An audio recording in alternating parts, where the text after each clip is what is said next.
नमस्कार।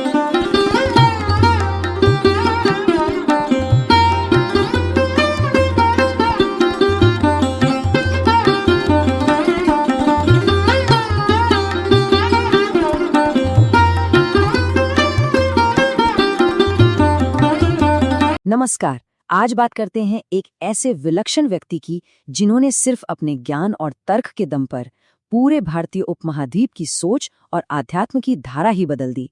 जी हाँ, हम बात कर रहे हैं आदि शंकराचार्य की। तो चलिए जरा उस दौर में चलते हैं। शंकराचार्य के आने से पहले का भारत कैसा था, इसकी कल्पना कीजिए। ये एक ऐसा वक्त था जब धर्म और दर्शन के नाम पर आप कह सकते हैं पूरी तरह से एक अफरा तफरी मची हुई थी। पूरा देश बौद्धिक और आध्यात्मिक तौर पर टुकड़ों में बटा हुआ था। जरा उस उथल पुथल को महसूस कीजिए। कोई एक दो नहीं बल्कि 72 से ज्यादा अलग अलग धार्मिक पंथ थे और सब एक दूसरे के विरोधी। हर कोई कह रहा था कि वही सही है।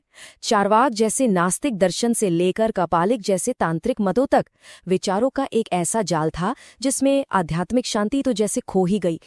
और देखिए, इसी घोर अराजकता के माहौल ने एक ऐसे व्यक्ति के लिए जमीन तैयार की जो इस पूरे बिखराव को समेट सके। और यहीं से आदि शंकराचार्य की कहानी की शुरुआत होती है।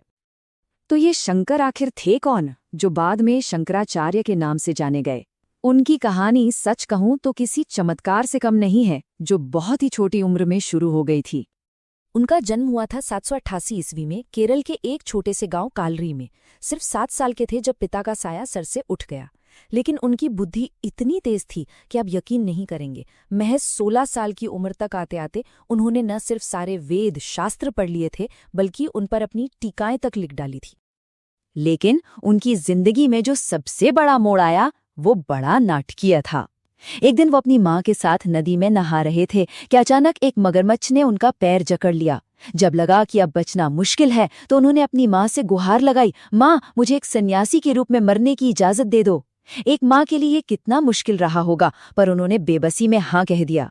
और ये किसी चमत्कार जैसा था। जैसे ही शंकर ने मन में सन्यास का संकल्प लिया, मगरमच्छ ने उनका पैर छोड़ दिया। बस उसी पल उनकी दिशा तय हो गई और यहीं से शुरू हुआ उनका दिग्विजय। ये कोई जमीन जीतने का अभियान नहीं था। ये विचारों से, ज्ञान से और तर्क से दिलों को जीतने की एक यात्रा थी, पूरे भारत की यात्रा। इस यात्रा में उनकी सबसे बड़ी बौद्धिक टक्कर हुई मंडन मिश्र से। मंडन मिश्र उस समय के सबसे बड़े विद्वान माने जाते थे, जो कर्मकांड और गृहस्थ जीवन को ही श्रेष्ठ मानते थे। तो एक तरफ थे सन्यास के समर्थक शंकर, दूसरी तरफ गृहस्थ धर्म के मंडन मिश्र। दोनों के बीच एक जबरदस्त शास्त्रार्थ हुआ और शर्त ये थी कि जो हारेगा वो जीतने वाले का शिष्य बन जाएगा और उसका रास्ता अपना लेगा। और इस शास्त्रार्थ में जज कौन था? कोई और नहीं बल्कि मंडन मिश्र की पत्नी भारती। वो खुद भी बहुत बड़ी विदुषी थीं। उन्होंने दोनों के गले में ताजे फूलों की माला पहना दी और कहा, बहस के ताप से जिसकी माला पहले मुरझा गई वही हारा हुआ माना जाएगा। क्या कमाल का तरीका था निष्पक्ष रहने का। शास्त्रार्थ 17 दिनों तक चला। आखिर में मंडन मिश्र की माला मुरझा गई और वो हार गए। लेकिन कहानी यहाँ खत्म नहीं हुई। तभी भारती खुद आगे आई और बोली, आपने अभी मेरे पति के सिर्फ आधे हिस्से को हराया है। मैं उनकी अर्धांगिनी हूँ।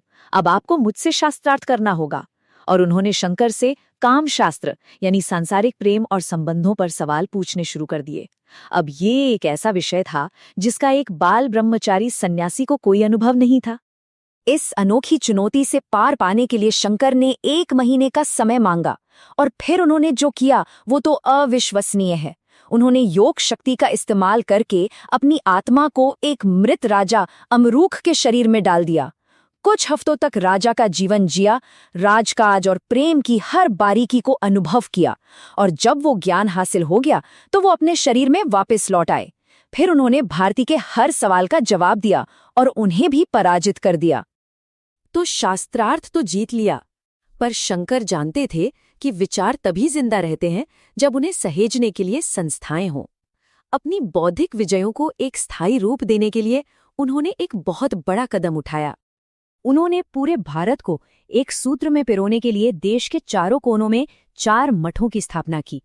दक्षिण में श्रृंगेरी, पूर्व में पुरी, पश्चिम में द्वारिका और उत्तर में जोशी मठ। ये सिर्फ मठ नहीं थे, ये ज्ञान के वो शक्तिशाली केंद्र थे वो प्रकाश स्तंभ थे जो आज 1200 साल बाद भी उनके अद्वैत वेदांत के दर्शन को जिंदा रखे हुए हैं। ये उनकी दूरदृष्टि का सबसे बड़ा सबूत है। तो आखिर वो एक विचार क्या था? वो कौन सी एक सोच थी जिसके लिए शंकराचार्य ने अपना पूरा जीवन लगा दिया? वो विचार था अद्वैत, यानी जो दो नहीं है, जो एक है। उनके पूरे दर्शन का निचोड़ एक छोटी सी लाइन में है, ब्रह्म सत्यम जगन मिथ्या जीवो ब्रह्मेव नापरा। इसका सीधा सा मतलब है सिर्फ एक ही परम सत्य है और वो है ब्रह्म। ये जो दुनिया हमें अपनी आंखों से दिखती है, ये असल में एक भ्रम है, एक माया है। और सबसे बड़ी बात, हमारी आत्मा उस ब्रह्म से अलग नहीं है, बल्कि वो ब्रह्म ही है। इसे समझाने के लिए उन्होंने एक बहुत ही सरल उदाहरण दिया, रस्सी और सांप का। सोचिए, आप अंधेरे में जा रहे हैं और जमीन पर पड़ी एक रस्सी को गलती से सांप समझ लेते हैं। आप डर जाते हैं, है ना? लेकिन जैसे ही रोशनी होती है, आपका भ्रम दूर हो जाता है और आपको पता चलता है कि वो तो सिर्फ एक रस्सी थी। शंकर ने कहा, ये दुनिया भी बिल्कुल उसी सांप की तरह है। अज्ञान के अंधेरे में ये सच लगती है, पर ज्ञान की रोशनी होते ही ये भ्रम मिट जाता है और सिर्फ एक सच यानी ब्रह्मरूपी रस्सी ही रह जाती है। और शंकर ने इस दर्शन को सिर्फ कहा नहीं, बल्कि अपने जीवन में उतारा। एक किस्सा है कि एक बार उन्होंने रास्ते में एक चांडाल को देखकर हटने को कहा, तो उस व्यक्ति ने उनसे पलटकर सवाल किया, क्या आपका अद्वैत का ज्ञान बस बातों तक ही है? उस एक सवाल ने शंकर को भीतर तक झकझोर दिया। उन्हें अपनी गलती का एहसास हुआ और उन्होंने माना कि सच्चा ज्ञानी तो वही है जो हर इंसान में, चाहे वो कोई भी हो, उसी एक ब्रह्म को देखता है। और ये सब कुछ, ये सारी यात्रा, ये शास्त्रार्थ, ये मठों की स्थापना, ये महान ग्रंथ, ये सब उन्होंने कितनी उम्र तक किया होगा? आप यकीन नहीं करेंगे, सिर्फ 32 साल, महज 32 साल की उम्र में उन्होंने अपना जीवन कार्य पूरा किया और केदारनाथ में समाधि ले ली। लेकिन उनकी विरासत आज भी हमारे बीच जिंदा है। उन्होंने बिखरे हुए वैदिक दर्शन को एक मजबूत आधार दिया, दशनामी सन्यासी परंपरा को संगठित किया और ऐसे संस्थान बनाए जो आज भी ज्ञान का प्रकाश फैला रहे हैं। वो सच में एक जगत गुरु यानी विश्व शिक्षक बने। तो आखिर में एक सवाल जरूर उठता है कि कैसे एक अकेला इंसान, जिसके पास कोई सेना नहीं, कोई राजपाट नहीं, सिर्फ और सिर्फ विचारों की ताकत से एक पूरे उपमहाद्वीप की सोच को हमेशा के लिए बदल सकता है? आदि शंकराचार्य का जीवन इसी असाधारण शक्ति का जीता जागता प्रमाण है।